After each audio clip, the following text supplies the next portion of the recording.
Apakah pengalaman ceramah yang paling Ustaz tak boleh lupa? Saya paling tak boleh lupa adalah waktu saya mula-mula dipanggil ceramah dekat satu surau di Kajang. Sebab itulah pertama kali muka saya keluar banner. Saya berdiri kat tepi banner tu ambil gambar. Sebab tak pernah tengok muka sendiri kat banner.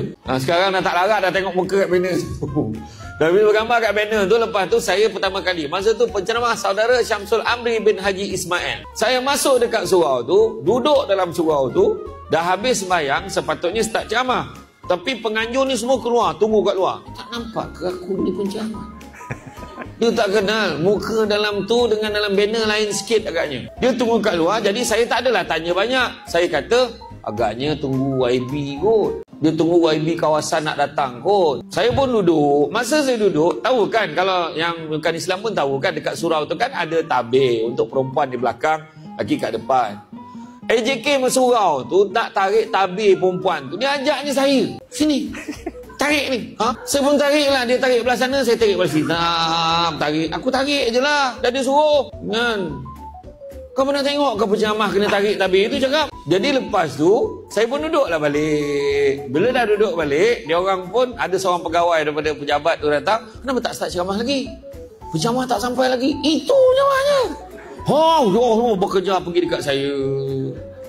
Belum pergi kat saya, yang paling merah muka orang yang ajak saya tarik tirai tadi. Dia boleh minta maaf tuan, saya tak perasan tuan. Tak apa, saya memang suka tarik tirai ni, saya kata macam. Itulah jawapan yang saya boleh bagi.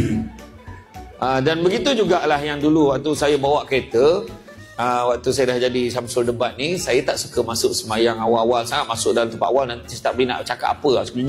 Jejak bergambar. Pening kepala dah jadi Syamsul Debat ni, biasalah. Jadi lepas tu, bila sampai, saya duduk dalam kereta. Nanti duduk, tunggu orang dah azan, orang dah apa, dah masuk dalam, baru saya masuk semayang dekat belakang. Bila dah sudah tu, saya pun duduk kat belakang, orang sebelah saya tertegur. Saya datang naik kereta Azia, kereta kecil. Orang tak tahu penceramah naik Azia. Masa tu, pakcik tu boleh cakap dengan saya, penceramah belum sampai lagi.